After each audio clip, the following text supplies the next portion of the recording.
J'espère évidemment que vous allez bien. Bah moi ça va super. Pour la faire court, j'ai eu mon année, j'ai eu mon semestre, donc j'ai eu mon année. Et donc bah, je vous raconte ça tout de suite. Qu'est-ce qui s'est passé pendant ce semestre 2? Donc dans l'épisode d'avant dans cette série, je vous expliquais ce que j'allais avoir, enfin ce que j'étais en train de faire comme matière plutôt. Et là on va revoir un petit peu ça et surtout voilà les notes, comment ça s'est passé. Et voilà, let's go. Alors, en matière principale, donc les fondamentaux en psychologie 2, on avait introduction à l'ergonomie. Et alors, l'introduction à l'ergonomie, c'est un cours pas mal. Je crois que je l'ai déjà dit la dernière fois, mais en fait, j'en fais beaucoup dans mon travail. Enfin, je travaille beaucoup avec des ergonomes et des psychologues du travail. Et donc, c'est bien parce que ce cours d'ergonomie, au début, on peut se dire, ouais, l'ergonomie, c'est surtout les troubles musculo-squelettiques. Qu'est-ce que ça vient faire dans une formation de psychologie? Mais en fait, l'ergonomie, j'ai découvert que en fait c'est surtout, enfin évidemment c'est les troubles musculo-squelettiques, mais en fait c'est aussi tout ce qui est organisationnel. Et donc en fait l'ergonomie ça prend en compte un petit peu tout l'organisationnel, les troubles, la posture, etc. Donc j'ai trouvé vraiment le cours. Alors déjà bien fait. Dans ce cours-là on a une visio avec la prof, ce qui est quand même assez rare à la fac de Paris 8. Donc ça c'était très bien parce qu'elle a pu répondre à nos questions ou nos inquiétudes sur les examens ou juste sur le cours en lui-même. Donc j'ai trouvé ça vraiment très bien. Et surtout, j'ai trouvé que l'examen était adapté, et on verra que c'est pas le cas pour tous, mais que l'examen était correct. Il ressemblait à d'autres examens qui avaient déjà été vus. La prof nous avait bien briefé plus ou moins sur ce qu'elle voulait. Et j'ai trouvé voilà, que ça sortait pas du chapeau. Et c'était assez proche. Il y avait un petit QCM, il y avait aussi des questions vraiment sur une situation. Donc en fait c'est bien fait en niveau pédagogie parce qu'il y a un petit peu de connaissances, un petit peu, on va dire, universitaire, au sens QCM, mais il y a aussi une situation qu'il faut analyser, et il y a des questions aussi un petit peu plus de réflexion. Donc QCM, situation plus question d'ouverture, franchement pour moi qui suis pédagogue, je trouve ça très très bien comme examen. Et voilà, qu'est-ce que j'ai eu comme note à ce devoir? Eh bien, j'ai eu la note, si ça veut bien charger, de 15,75 sur 20. Donc, voilà, vraiment très satisfait. Euh, Souvent, ce qu'on voit, s'il y a une bonne note, c'est souvent que les annales sont plutôt, on va dire, fiables, dans le sens où voilà, c'est pas un examen qui sort totalement du chapeau. Donc voilà, plutôt satisfait pour cette matière. Dans les fondamentaux toujours, on a fait introduction à la psychologie cognitive. Ça, c'est ultra stylé. Euh, En fait, ça parle de tout ce qui est comment fonctionne la mémoire, l'apprentissage. euh, et en fait, c'est une des psychologies les plus, on va dire, comment on peut dire, mesurables, au sens où on regarde souvent les temps de réaction des personnes ou plein d'autres paramètres, mais notamment il y a des choses qui sont très quantifiables. Voilà, c'est ça que je voulais dire, très quantifiables. Et alors, par contre, c'est assez complexe parce qu'on parle de la sémantique, de comment ça fonctionne quand on apprend quelque chose ou qu'il y a des mots qui nous viennent dans le langage. Enfin, c'est vraiment hyper appliqué. Et dans le monde du travail, ça sert beaucoup pour l'UX design, cette spécialité. Enfin, bref, j'ai trouvé cette matière vraiment stylée, mais assez dure. Et bah, le QCM, j'ai trouvé. Alors, je crois qu'on avait une base de données, mais qui n'a pas été utilisée pour l'examen du tout. Alors qu'elle ne soit pas utilisée entièrement, je comprends. Mais voilà, je trouvais que les questions étaient hyper hard. Et je sais plus, je crois que le système de notation du QCM était un petit peu particulier. Mais bon, j'ai eu 10 sur 20, ce qui est quand même... voilà, je suis assez content finalement de la note, même si c'est que la moyenne. Bon, je me dis, ça va, ça passe. Mais pourtant, j'ai adoré la matière, mais ouais, c'est pas la plus facile. Et les questions, l'examen, un peu compliqué. Et en gros, voilà, on avait 40 minutes d'examen, donc il y a une vingtaine de questions, mais là, c'est des questions un peu costauds. Voilà, 10 sur 20. Dans les fondamentaux, toujours, on a eu introduction à la psychologie du développement et de l'éducation. Donc ça, c'est tout ce qui est plutôt à l'évolution d'un individu, plutôt sur l'enfance, l'adolescence. Alors, c'est aussi l'âge adulte, mais c'est un petit peu plus tourné, j'ai l'impression, quand même, sur les enfants et les adolescents. Euh, alors, moi, c'est pas un sujet qui m'attire particulièrement, tout ce qui est enfant, éducation des enfants, mais là, c'est pas pareil, c'est qu'en fait, comment se développe.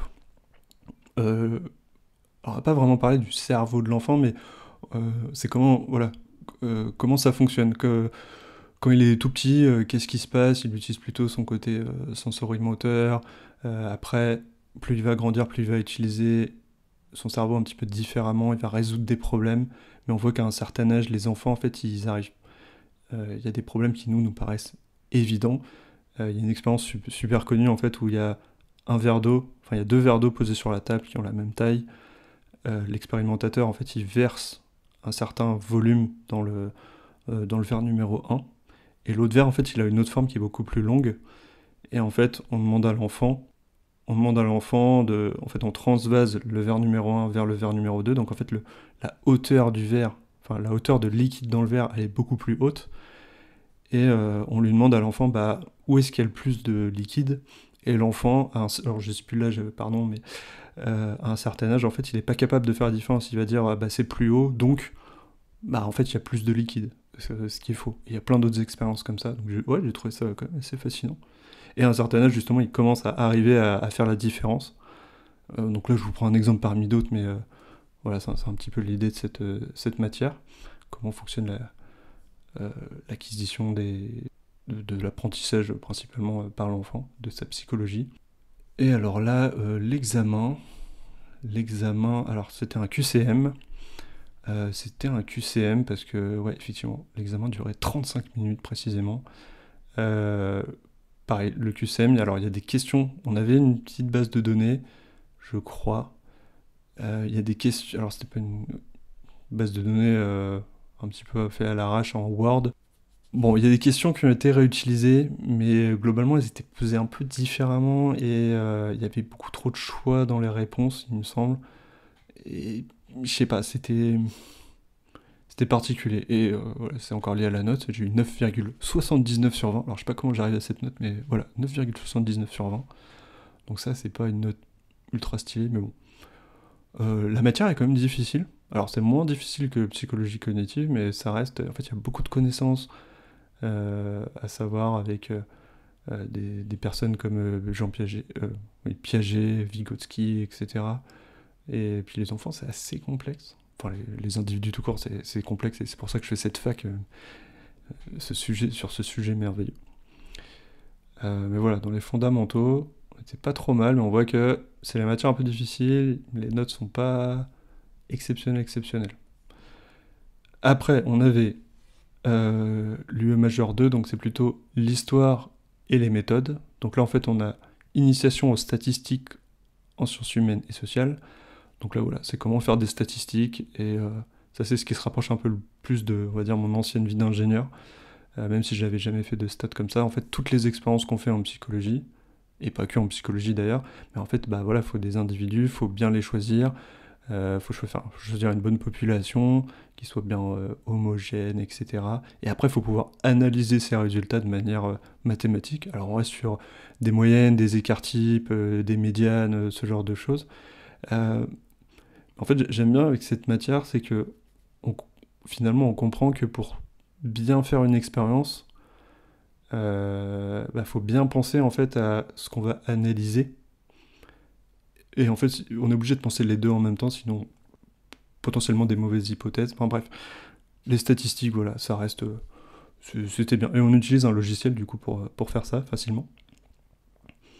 Mais voilà, ça permet de comprendre que pour construire une expérience, en fait, il faut penser à comment elle va être analysée. Et j'ai eu 14 sur 20, ce qui est une note plutôt correcte. Et toujours dans cette UE, on avait un cours qui s'appelle Observation.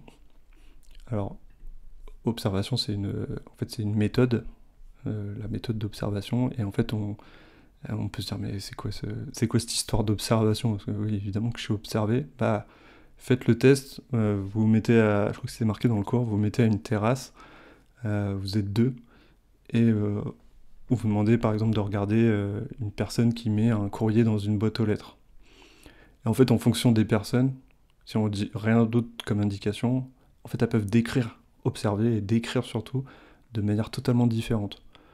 Alors, genre, une personne va dire, en fait, il y a une personne qui est arrivée, un homme, qui a pris un morceau rectangle blanc, qu'il a mis dans une boîte jaune, il y avait une fente, et l'autre personne va dire, c'est une personne qui a posté une lettre. Et en fait, on voit tout de suite que ça peut vite dériver. Et donc c'est pour ça que l'observation, c'est quelque chose en fait il faut arriver à le cadrer dès le début. Alors il y a plusieurs types d'observation, je vais pas faire un cours ici. Mais ouais, c'était assez intéressant en fait déjà de comprendre que faut faire attention avec l'observation. Et pareil, si on fait partie de l'expérimentation, soi-même en tant qu'expérimentateur, ou en tout cas qu'on est dans l'environnement des personnes, bah, ça peut nous-mêmes nous influencer. Et on a vu qu'on pouvait être aussi à découvert ou incognito en fonction des paramètres de l'expérience. Mais voilà, il faut faire attention. Par exemple, si on, on peut se faire avoir en fait soi-même parce qu'on est soi-même et on reste humain. Et du coup, si on se met dans l'environnement avec les personnes, ça peut nous influencer. Donc c'est pas si facile que ça en fait d'observer correctement. J'ai eu 10 sur 20. Voilà, l'examen était sous forme de 3 questions. Alors, je trouve que les questions étaient assez larges. Et bon, voilà, c'était plus de la réflexion, c'était pas un QCM du tout. Donc, quand c'est des questions de réflexion, ça dure 1h30, les examens. Alors, on avait aussi l'unité d'enseignement des mineurs. Donc, alors, c'est le nom de la fac, hein, les mineurs dans le sens, c'est pas les majeurs, c'est les mineurs. Du coup, il y avait un truc qui s'appelait les âges de la vie. Donc c'était un devoir de validation, enfin un devoir. Et moi, ma question sur les âges de la vie, c'était comment le psychologue peut-il utiliser les résultats d'une recherche dans sa pratique, en libéral, en institution, etc. Donc comment le psychologue peut-il utiliser les résultats d'une recherche dans sa pratique? Et en fait, on avait, si je me trompe pas, ouais c'est ça, on avait une étude, il fallait dire, bah voilà, comment en une demi-page. En fait, il faut être hyper synthétique et c'est pas si facile que ça. Et on verra qu'il y a des devoirs où en fait il faut beaucoup plus écrire et c'est presque plus simple que là il faut faire, je sais plus, c'était 200 mots ou quelque chose comme ça. Et bah c'est pas si facile que ça de faire seulement 200 mots sur un sujet un peu large et en mettant les bonnes informations bien évidemment et toujours en faisant une bibliographie bien faite selon les normes. Ça j'ai bien compris qu'on est à la fac, c'est très carré, faut bien faire sa bibliographie. Je pense qu'une fois qu'on a compris ça, ça va. Et ça va de mieux en mieux au fur et à mesure de l'année. J'ai quand même compris comment on faisait. Alors, je pense que je dois encore m'améliorer. Et en tout cas, sur ce devoir, j'ai eu 16 sur 20, donc plutôt, ouais, très content. Je m'attendais pas aussi haut, et ouais, très content. Toujours dans les mineurs, on avait la mineure 4, nouvelles technologies, éducation et formation. Alors, qu'est-ce que c'est que ce bazar? Alors, en fait, pour tout vous expliquer, je réouvre mes livrables, enfin mes devoirs, et du coup j'essaie de suivre avec vous comment j'ai fait. Alors effectivement, sur ce sujet nouvelles technologies, éducation et formation, moi j'ai choisi... Alors là il fallait choisir on avait plusieurs thèmes, articles, hein, c'était très très large, et en fait il fallait choisir... Pareil, il fallait faire quelque chose de très synthétique, je crois que ça fait 200 mots. 200 mots, ça doit faire 15 lignes, enfin c'est vraiment que dalle. Du coup, j'ai choisi un article et moi, j'ai créé mon sujet qui était comparaison et enjeux entre la psychothérapie traditionnelle et le traitement psychologique par Internet, le self-help. Et donc voilà, j'ai un article en fait qui parlait de la psychologie traditionnelle, la psychologie par Internet. Alors par Internet, ça peut prendre... Ouais, encore une fois, je ne vais pas définir mon livrable ici, mais ça peut prendre de différentes formes. Et voilà, en une demi-page, il faut arriver à bien résumer. Et on utilisait aussi l'outil Hypothesis, ouais c'est ça, qui était en fait noté. En fait, si vous voulez, il y a le devoir qui est noté, et en plus, il y a toutes les hypothèses, ça sert à prendre sur l'article directement, de mettre des annotations, de surligner, et ça, apparemment, c'était noté aussi. Et voilà, au-delà de... Pourquoi j'ai choisi ce sujet? Parce que, en fait, j'adore l'idée, j'aimerais bien faire ça un jour, justement, de créer un traitement psychologique par Internet, mais bien fait, et qui serve vraiment, et qui soit efficace, bien sûr. Et du coup, c'est pour ça que j'ai choisi ce sujet-là. Et bah, quand on aime bien les sujets, on a des bonnes notes. J'ai eu 15 sur 20. Donc voilà, si on arrive à choisir son sujet et qu'on s'en sort bien, ça fait plutôt une bonne note. Alors ensuite, on a lieu transversal. Donc lieu transversal, c'est toutes les choses qui sont un petit peu à côté. Donc on avait introduction aux sciences de l'information. Alors là, les sciences de l'information, c'est un cours sur, voilà, sur un peu euh, sur la communication, enfin, voilà, sur comment sont transmises les informations. Et moi, j'ai choisi, pareil, on avait plein de sujets. Moi, j'ai choisi un sujet qui était les stéréotypes de l'industrie culturelle. Donc en fait, comment dans l'industrie culturelle, non, pardon, ma problématique c'était qu'est-ce que l'industrie culturelle, comment renforce-t-elle, combat-elle les stéréotypes. Sujet hyper passionnant, pas facile à aborder parce que pareil, c'était très très large. Et puis là, par contre, il fallait faire beaucoup de pages. Enfin, beaucoup, j'ai dû faire 14-15 pages. Mais comparé à d'autres devoirs, justement, il faut faire une demi-page, on se dit merde, putain, va falloir que j'écrive beaucoup. Mais c'est le seul des devoirs, je pense, où j'ai écrit vraiment, vraiment beaucoup. Et voilà, donc c'était super intéressant parce que les stéréotypes, en fait, ils sont présents partout. Et alors, dans l'industrie culturelle, particulièrement. Et j'avais pris l'exemple, je sais pas si vous en avez entendu parler, mais il y a 3-4. Disney a fait un remake de La Petite Sirène et l'actrice est noire. Et tout de suite, sur Internet, ça a suscité des levées de boucliers de pourquoi c'est pas la bonne histoire. Et en fait, on est dans les stéréotypes directement. Alors, pareil, je ne veux pas vous définir tout mon devoir parce que c'est assez long. Mais voilà, c'est juste pour cet exemple, regardez, c'est assez, je sais pas comment on peut dire, fascinant comment ça peut faire émerger des choses, alors plutôt négatives pour le coup, très proches du racisme, même s'ils s'en défendent, les personnes qui disent ça. Mais voilà, les stéréotypes d'industrie culturelle, ouais, c'est assez marrant. Alors ça ne tourne pas que autour de la couleur de peau, hein, bien évidemment, mais sujet très intéressant. Et j'ai eu 15 sur 20, pareil, je sais pas du tout à quoi m'attendre, et très satisfait de la note. Après, on avait en compétences transversales l'anglais, donc je me suis remis un petit peu à l'anglais. Alors là, c'est bien parce que c'est de l'anglais écrit pour psychologue. Alors je me débrouille beaucoup mieux à l'écrit qu'à l'oral, donc ça c'est déjà très très bien. Et en fait, il y a des questions un peu je crois que c'est ça, il y avait un petit peu de questions de grammaire, et alors, je sais plus exactement, mais bon, voilà. C'était très correct parce qu'en fait, cette prof-là, à qui nous avait fait un autre cours de, je crois que c'était la psychologie sociale, pareil, elle donne les bases de données, elle les réutilise pas toujours exactement. Alors, il y a des questions, il y a beaucoup de questions qui sont tirées de cette base de données, mais en fait, soit elles sont utilisées telles quelles, soit elles sont reformulées, soit elles sont un petit peu différentes, les réponses sont différentes, mais on s'est déjà vraiment entraîné dessus, donc on nous faut pas un méga piège en mode bah voilà, voici un nouveau QCM qui a rien à voir avec ce que vous avez vu. Je trouve que c'est correct de faire ça parce qu'en fait on entraîne, encore une fois, en étant pédagogue, comme quand on entraîne les élèves, à un moment c'est pas pour arriver à l'examen et justement les faire stresser pour rien, parce que à quoi ça sert de faire des QCM qui ont rien à voir avec ce qui a été vu, enfin pas rien à voir mais qui sont totalement... Enfin ouais, je comprends pas trop l'idée. Et pareil, bah voilà, j'ai eu 18 sur 20, donc plutôt très satisfait. Mais encore une fois, on voit que les notes sont vachement reliées, alors sauf pour les devoirs, au niveau des examens. Alors, quand c'est des QCM, souvent il y a des... Alors, je vais modérer ce que je dis parce en psychologie cognitive, j'ai eu 10, en anglais, j'ai eu 18. Mais pourquoi? Parce qu'en psychologie cognitive, le QCM, il était différent de ce qui a été vu en cours. Donc, en fait, ça dépend du mode d'examen, QCM ou réflexion, et est-ce que c'est proche ou pas. Et sinon, donc, pour terminer sur les compétences transversales, il y avait la préparation PIX. Donc PIX, en fait, c'est tout ce qui est informatique. C'est vraiment comment se servir d'un... Enfin, on peut dire ça comme ça, comment se servir d'un ordinateur. Enfin, c'est surtout savoir utiliser Word, Excel, PowerPoint. Mais c'est pas si facile que ça, parce qu'il y a des questions un peu... Parce que moi, je me disais, ouais, ça va. Mais ouais, il y a comme des questions un petit peu compliquées. Et en fait, c'est un parcours qu'on fait sur plusieurs semaines. Donc en fait, il faut s'entraîner à avoir les... en fait, il y a 16 compétences à acquérir. Et en fait, on a un niveau qui va de 1 à 5. Et en fait, on peut le faire progresser ce niveau jusqu'à 5, je crois, ou 6. Non, c'est 6.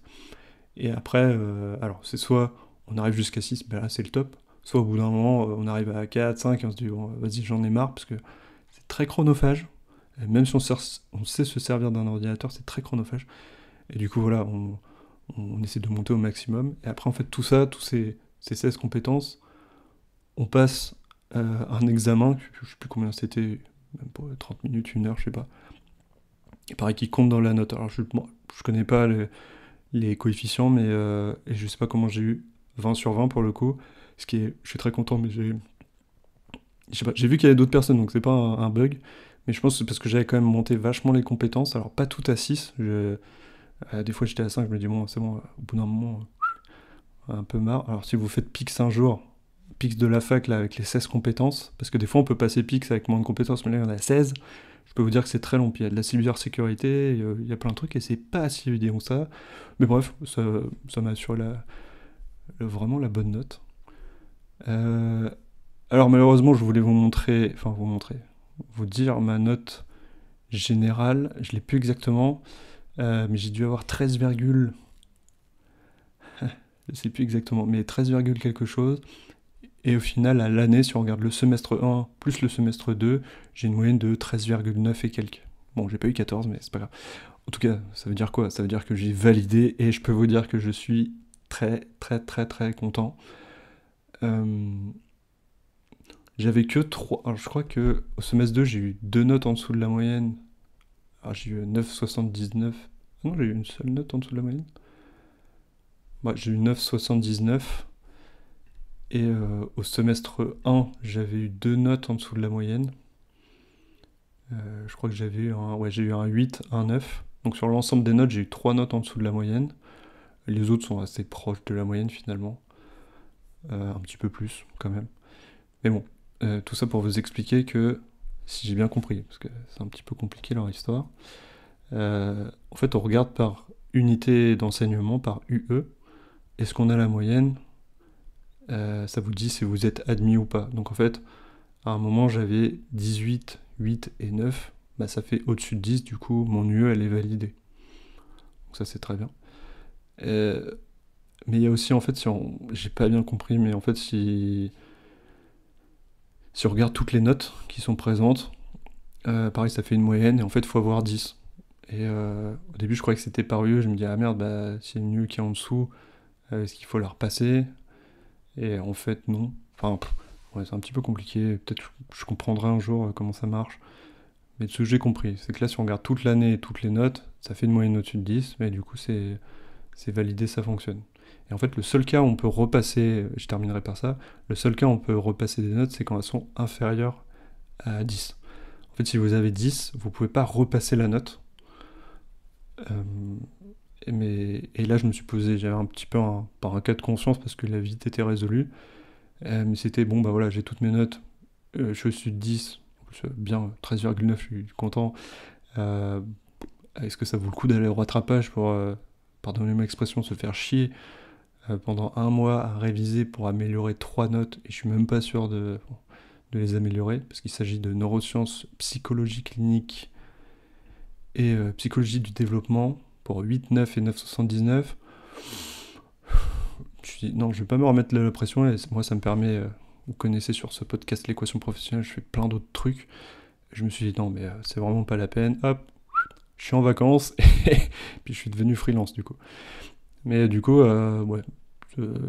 Alors qu'il y a des personnes dans une conversation qu'on a justement sur les gens un peu à Lyon, me disaient, mais ah ouais, tu veux pas repasser à travail? Je fais bah non, enfin,